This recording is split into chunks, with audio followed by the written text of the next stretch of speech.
Paper 160, Rodan of Alexandria. On Sunday morning, September 18, Andrew announced that no work would be planned for the coming week. All of the apostles, except Nathaniel and Thomas, went home to visit their families or to sojourn with friends. This week, Jesus enjoyed a period of almost complete rest, but Nathaniel and Thomas were very busy with their discussions with a certain Greek philosopher from Alexandria named Rodan. This Greek had recently become a disciple of Jesus through the teaching of one of Abner's associates who had conducted a mission at Alexandria. Rodan was now earnestly engaged in the task of harmonizing his philosophy of life with Jesus' new religious teachings, and he had come to Magadan hoping that the master would talk these problems over with him. He also desired to secure a first-hand and authoritative version of the gospel from either Jesus or one of his apostles. Though the master declined to enter into such a conference with Rodan, he did receive him graciously and immediately directed that Nathaniel and Thomas should listen to all he had to say and tell him about the gospel in return. Rodan's Greek philosophy. Early Monday morning, Rodan began a series of 10 addresses to Nathaniel, Thomas, and a group of some 24 believers who chanced to be at Magadan. These talks, condensed, combined, and restated in modern phraseology, present the following thoughts for consideration. Human life consists in 3 great drives: urges, desires, and lures.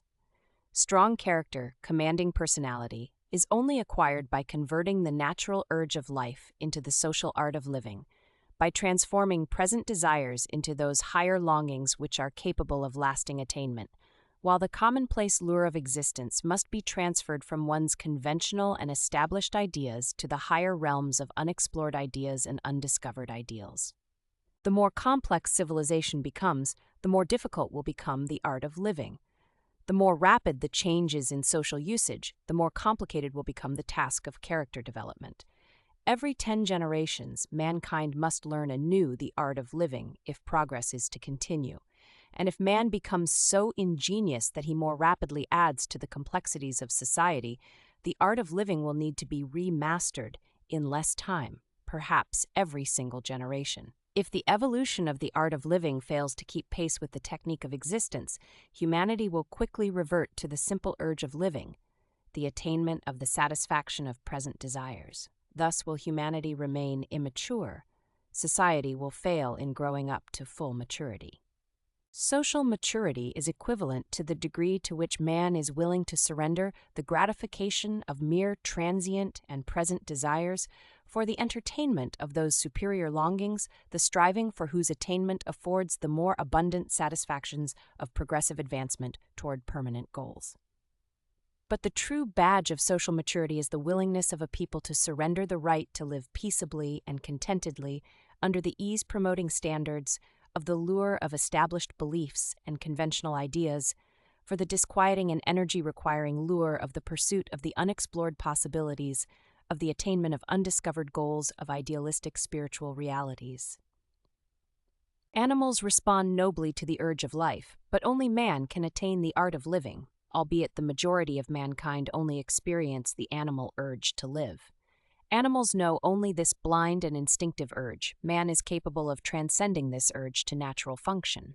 Man may elect to live upon the high plane of intelligent art, even that of celestial joy and spiritual ecstasy.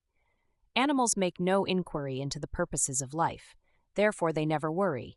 Neither do they commit suicide. Suicide among men testifies that such beings have emerged from the purely animal stage of existence, and to the further fact that the exploratory efforts of such human beings have failed to attain the artistic levels of mortal experience. Animals know not the meaning of life. Man not only possesses capacity for the recognition of values and the comprehension of meanings, but he also is conscious of the meaning of meanings. He is self-conscious of insight. When men dare to forsake a life of natural craving for one of adventurous art and uncertain logic, they must expect to suffer the consequent hazards of emotional casualties, conflicts, unhappiness, and uncertainties, at least until the time of their attainment of some degree of intellectual and emotional maturity. Discouragement, worry, and indolence are positive evidence of moral immaturity. Human society is confronted with 2 problems: attainment of the maturity of the individual, and attainment of the maturity of the race. The mature human being soon begins to look upon all other mortals with feelings of tenderness and with emotions of tolerance. Mature men view immature folks with the love and consideration that parents bear their children. Successful living is nothing more or less than the art of the mastery of dependable techniques for solving common problems. The first step in the solution of any problem is to locate the difficulty, to isolate the problem, and frankly, to recognize its nature and gravity. The great mistake is that, when life problems excite our profound fears, we refuse to recognize them. Likewise, when the acknowledgement of our difficulties entails the reduction of our long-cherished conceit, the admission of envy, or the abandonment of deep-seated prejudices, the average person prefers to cling to the old illusions of safety and to the long-cherished false feelings of security. Only a brave person is willing honestly to admit and fearlessly to face what a sincere and logical mind discovers. The wise and effective solution of any problem demands that the mind shall be free from bias, passion, and all other purely personal prejudices which might interfere with the disinterested survey of the actual factors that go to make up the problem presenting itself for solution. The solution of life problems requires courage and sincerity.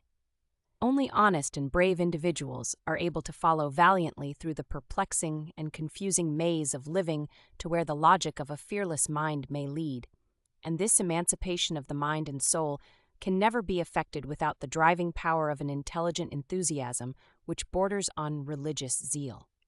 It requires the lure of a great ideal to drive man on in the pursuit of a goal which is beset with difficult material problems and manifold intellectual hazards. Even though you are effectively armed to meet the difficult situations of life, you can hardly expect success unless you are equipped with that wisdom of mind and charm of personality which enable you to win the hearty support and cooperation of your fellows. You cannot hope for a large measure of success in either secular or religious work unless you can learn how to persuade your fellows to prevail with men. You simply must have tact and tolerance. But the greatest of all methods of problem-solving I have learned from Jesus, your Master. I refer to that which he so consistently practices and which he has so faithfully taught you, the isolation of worshipful meditation. In this habit of Jesus going off so frequently by himself to commune with the Father in heaven is to be found the technique, not only of gathering strength and wisdom for the ordinary conflicts of living, but also of appropriating the energy for the solution of the higher problems of a moral and spiritual nature. But even correct methods of solving problems will not compensate for inherent defects of personality or atone for the absence of the hunger and thirst for true righteousness. I am deeply impressed with the custom of Jesus in going apart by himself to engage in these seasons of solitary survey of the problems of living, to seek for new stores of wisdom and energy for meeting the manifold demands of social service, to quicken and deepen the supreme purpose of living by actually subjecting the total personality to the consciousness of contacting with divinity, to grasp for possession of new and better methods of adjusting oneself to the ever-changing situations of living existence, to effect those vital reconstructions and readjustments of one's personal attitudes which are so essential to enhanced insight into everything worthwhile and real, and to do all of this with an eye single to the glory of God, to breathe in sincerity your Master's favorite prayer, not my will, but yours, be done. This worshipful practice of your Master brings that relaxation which renews the mind, that illumination which inspires the soul, that courage which enables one bravely to face one's problems, that self-understanding which obliterates debilitating fear, and that consciousness of union with divinity which equips man with the assurance that enables him to dare to be godlike. The relaxation of worship or spiritual communion as practiced by the Master relieves tension, removes conflicts, and mightily augments the total resources of the personality. And all this philosophy, plus the gospel of the kingdom, constitutes the new religion as I understand it. Prejudice blinds the soul to the recognition of truth, and prejudice can be removed only by the sincere devotion of the soul to the adoration of a cause that is all-embracing and all-inclusive of one's fellow men. Prejudice is inseparably linked to selfishness.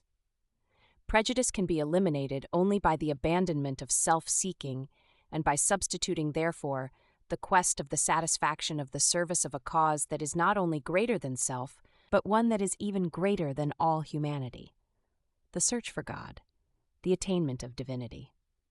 The evidence of maturity of personality consists in the transformation of human desire so that it constantly seeks for the realization of those values which are highest and most divinely real.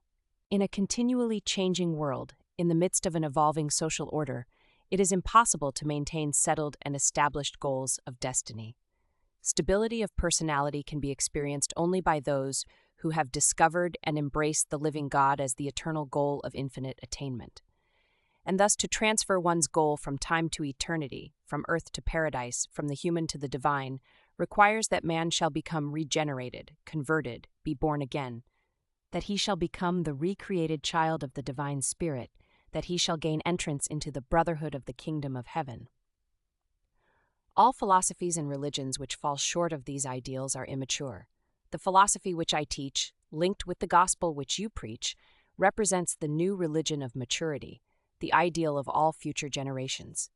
And this is true because our ideal is final, infallible, eternal, universal, absolute, and infinite.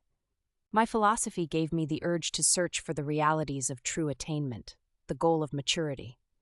But my urge was impotent, my search lacked driving power, my quest suffered from the absence of certainty of directionization. And these deficiencies have been abundantly supplied by this new gospel of Jesus, with its enhancement of insights, elevation of ideals, and settledness of goals. Without doubts and misgivings, I can now wholeheartedly enter upon the eternal venture. The art of living. There are just two ways in which mortals may live together: the material or animal way and the spiritual or human way. By the use of signals and sounds, animals are able to communicate with each other in a limited way. But such forms of communication do not convey meanings, values, or ideas. The one distinction between man and the animal is that man can communicate with his fellows by means of symbols, which most certainly designate and identify meanings, values, ideas, and even ideals. Since animals cannot communicate ideas to each other, they cannot develop personality. Man develops personality because he can thus communicate with his fellows concerning both ideas and ideals. It is this ability to communicate and share meanings that constitutes human culture and enables man, through social associations, to build civilizations. Knowledge and wisdom become cumulative because of man's ability to communicate these possessions to succeeding generations, and thereby arise the cultural activities of the race: art, science, religion, and philosophy. Symbolic communication between human beings predetermines the bringing into existence of social groups. The most effective of all social groups is the family, more particularly the two parents. Personal affection is the spiritual bond which holds together these material associations. Such an effective relationship is also possible between two persons of the same sex, as is so abundantly illustrated in the devotions of genuine friendships. These associations of friendship and mutual affection are socializing and ennobling because they encourage and facilitate the following essential factors of the higher levels of the art of living. Number 1. Mutual self-expression and self-understanding. Many noble human impulses die because there is no one to hear their expression. Truly, it is not good for man to be alone. Some degree of recognition and a certain amount of appreciation are essential to the development of human character. Without the genuine love of a home, no child can achieve the full development of normal character. Character is something more than mere mind and morals. Of all social relations calculated to develop character, the most effective and ideal is the affectionate and understanding friendship of man and woman in the mutual embrace of intelligent wedlock. Marriage, with its manifold relations, is best designed to draw forth those precious impulses and those higher motives which are indispensable to the development of a strong character. I do not hesitate thus to glorify family life, for your master has wisely chosen the father-child relationship as the very cornerstone of this new gospel of the kingdom. And such a matchless community of relationship, man and woman in the fond embrace of the highest ideals of time, is so valuable and satisfying an experience that it is worth any price, any sacrifice requisite for its possession. Number 2. Union of souls, the mobilization of wisdom. Every human being sooner or later acquires a certain concept of this world and a certain vision of the next. Now it is possible, through personality association, to unite these views of temporal existence and eternal prospects. Thus does the mind of one augment its spiritual values by gaining much of the insight of the other. In this way, men enrich the soul by pooling their respective spiritual possessions. Likewise, in this same way, man is enabled to avoid that ever-present tendency to fall victim to distortion of vision, prejudice of viewpoint, and narrowness of judgment. Fear, envy, and conceit can be prevented only by intimate contact with other minds. I call your attention to the fact that the Master never sends you out alone to labor for the extension of the kingdom. He always sends you out 2 and 2. And since wisdom is super-knowledge, it follows that, in the union of wisdom, the social group, small or large, mutually shares all knowledge. Number 3. The enthusiasm for living. Isolation tends to exhaust the energy charge of the soul. Association with one's fellows is essential to the renewal of the zest for life and is indispensable to the maintenance of the courage to fight those battles consequent upon the ascent to the higher levels of human living. Friendship enhances the joys and glorifies the triumphs of life. Loving and intimate human associations tend to rob suffering of its sorrow and hardship of much of its bitterness. The presence of a friend enhances all beauty and exalts every goodness. By intelligent symbols, man is able to quicken and enlarge the appreciative capacities of his friends. One of the crowning glories of human friendship is this power and possibility of the mutual stimulation of the imagination. Great spiritual power is inherent in the consciousness of wholehearted devotion to a common cause, mutual loyalty to a cosmic deity. Number 4. The enhanced defense against all evil. Personality association and mutual affection is an efficient insurance against evil. Difficulties, sorrow, disappointment, and defeat are more painful and disheartening when borne alone. Association does not transmute evil into righteousness, but it does aid in greatly lessening the sting, said your Master. Happy are they who mourn, if a friend is at hand to comfort. There is positive strength in the knowledge that you live for the welfare of others, and that these others likewise live for your welfare and advancement. Man languishes in isolation. Human beings unfailingly become discouraged when they view only the transitory transactions of time. The present, when divorced from the past and the future, becomes exasperatingly trivial. Only a glimpse of the circle of eternity can inspire man to do his best, and can challenge the best in him to do its utmost. And when man is thus at his best, he lives most unselfishly for the good of others, his fellow sojourners in time and eternity. I repeat, such inspiring and ennobling association finds its ideal possibilities in the human marriage relation. True, much is attained out of marriage, and many marriages utterly fail to produce these moral and spiritual fruits. Too many times, marriage is entered by those who seek other values which are lower than these superior accompaniments of human maturity. Ideal marriage must be founded on something more stable than the fluctuations of sentiment and the fickleness of mere sex attraction. It must be based on genuine and mutual personal devotion. And thus, if you can build up such trustworthy and effective small units of human association, when these are assembled in the aggregate, the world will behold a great and glorified social structure, the civilization of mortal maturity. Such a race might begin to realize something of your Master's ideal of peace on earth and goodwill among men. While such a society would not be perfect or entirely free from evil, it would at least approach the stabilization of maturity. The lures of maturity. The effort toward maturity necessitates work, and work requires energy. Whence the power to accomplish all this? The physical things can be taken for granted, but the Master has well said, "Man cannot live by bread alone." Granted the possession of a normal body and reasonably good health, we must next look for those lures which will act as a stimulus to call forth man's slumbering spiritual forces. Jesus has taught us that God lives in man. Then how can we induce man to release these soul-bound powers of divinity and infinity? How shall we induce men to let go of God that he may spring forth to the refreshment of our own souls while in transit outward, and then to serve the purpose of enlightening, uplifting, and blessing countless other souls. How best can I awaken these latent powers for good which lie dormant in your souls? One thing I am sure of: emotional excitement is not the ideal spiritual stimulus. Excitement does not augment energy. It rather exhausts the powers of both mind and body. Whence then comes the energy to do these great things? Look to your master. Even now he is out in the hills taking in power while we are here giving out energy. The secret of all this problem is wrapped up in spiritual communion, in worship. From the human standpoint, it is a question of combined meditation and relaxation. Meditation makes the contact of mind with spirit. Relaxation determines the capacity for spiritual receptivity, and this interchange of strength for weakness, courage for fear, the will of God for the mind of self, constitutes worship. At least that is the way the philosopher views it. When these experiences are frequently repeated, they crystallize into habits, strength-giving and worshipful habits, and such habits eventually formulate themselves into a spiritual character, and such a character is finally recognized by one's fellows as a mature personality. These practices are difficult and time-consuming at first, but when they become habitual, they are at once restful and time-saving.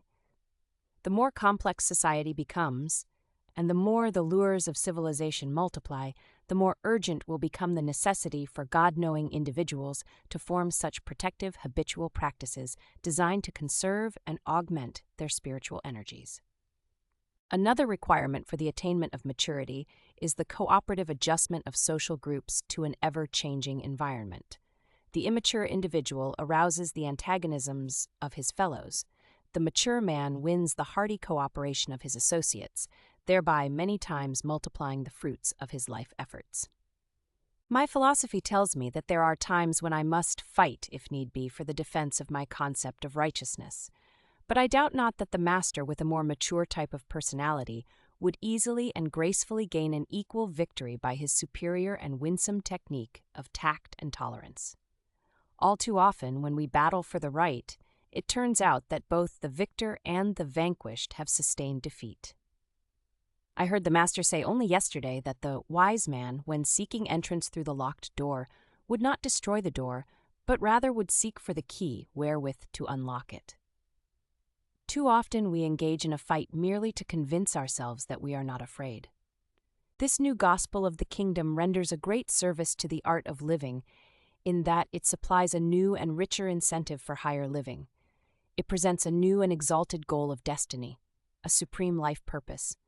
And these new concepts of the eternal and divine goal of existence are in themselves transcendent stimuli, calling forth the reaction of the very best that is resident in man's higher nature.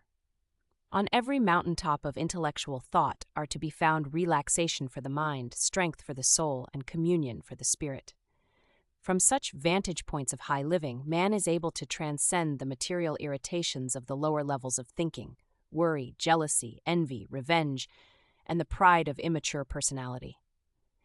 These high-climbing souls deliver themselves from a multitude of the cross-current conflicts of the trifles of living, thus becoming free to attain consciousness of the higher currents of spirit concept and celestial communication. But the life purpose must be jealously guarded from the temptation to seek for easy and transient attainment. Likewise must it be so fostered as to become immune to the disastrous threats of fanaticism. The balance of maturity? While you have an eye single to the attainment of eternal realities, you must also make provision for the necessities of temporal living. While the spirit is our goal, the flesh is a fact. Occasionally the necessities of living may fall into our hands by accident, but in general we must intelligently work for them. The two major problems of life are making a temporal living and the achievement of eternal survival. And even the problem of making a living requires religion for its ideal solution. These are both highly personal problems. True religion, in fact, does not function apart from the individual. The essentials of the temporal life, as I see them, are: number 1, good physical health; number 2, clear and clean thinking; number 3, ability and skill; number 4, wealth, the goods of life; number 5, ability to withstand defeat; number 6, culture, education, and wisdom. Even the physical problems of bodily health and efficiency are best solved when they are viewed from the religious standpoint of our Master's teaching, that the body and mind of man are the dwelling place of the gift of the gods, the Spirit of God becoming the spirit of man. The mind of man thus becomes the mediator between material things and spiritual realities. It requires intelligence to secure one's share of the desirable things of life. It is wholly erroneous to suppose that faithfulness in doing one's daily work will ensure the rewards of wealth.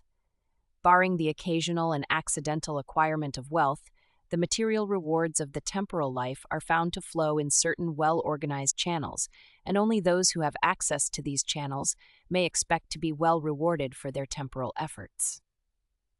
Poverty must ever be the lot of all men who seek for wealth in isolated and individual channels. Wise planning, therefore, becomes the one thing essential to worldly prosperity. Success requires not only devotion to one's work, but also that one should function as a part of some one of the channels of material wealth. If you are unwise, you can bestow a devoted life upon your generation without material reward. If you are an accidental beneficiary of the flow of wealth, you may roll in luxury even though you have done nothing worthwhile for your fellow men. Ability is that which you inherit, while skill is what you acquire. Life is not real to one who cannot do some one thing well, expertly. Skill is one of the real sources of the satisfaction of living. Ability implies the gift of foresight, far-seeing vision. Be not deceived by the tempting rewards of dishonest achievement.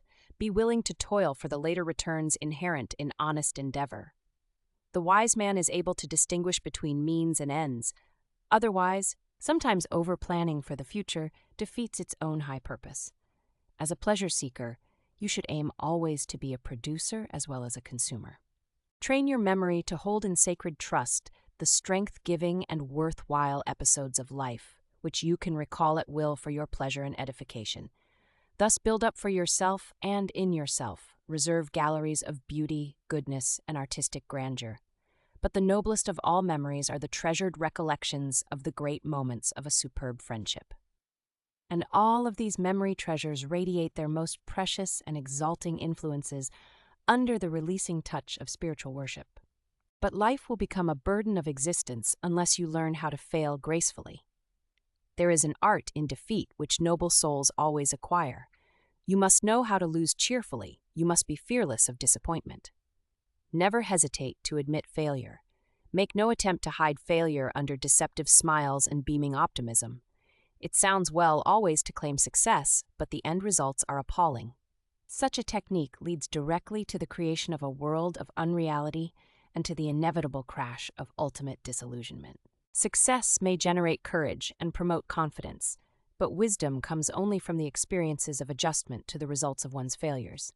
Men who prefer optimistic illusions to reality can never become wise. Only those who face facts and adjust them to ideals can achieve wisdom. Wisdom embraces both the fact and the ideal, and therefore saves its devotees from both of those barren extremes of philosophy. The man whose idealism excludes facts, and the materialist who is devoid of spiritual outlook. Those timid souls, who can only keep up the struggle of life by the aid of continuous false illusions of success, are doomed to suffer failure and experience defeat as they ultimately awaken from the dream world of their own imaginations. And it is in this business of facing failure and adjusting to defeat that the far-reaching vision of religion exerts its supreme influence.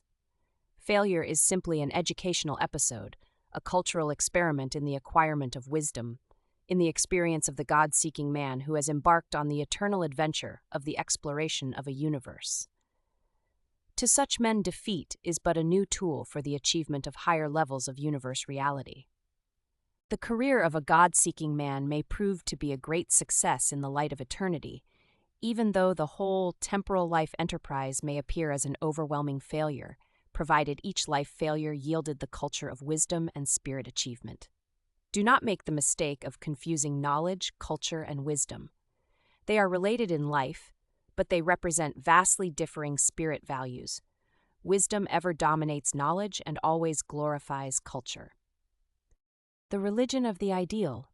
You have told me that your master regards genuine human religion as the individual's experience with spiritual realities.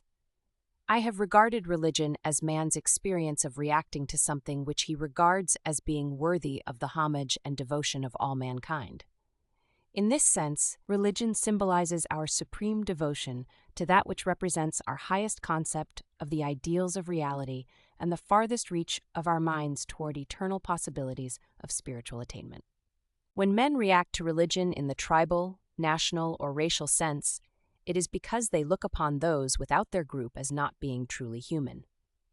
We always look upon the object of our religious loyalty as being worthy of the reverence of all men. Religion can never be a matter of mere intellectual belief or philosophic reasoning.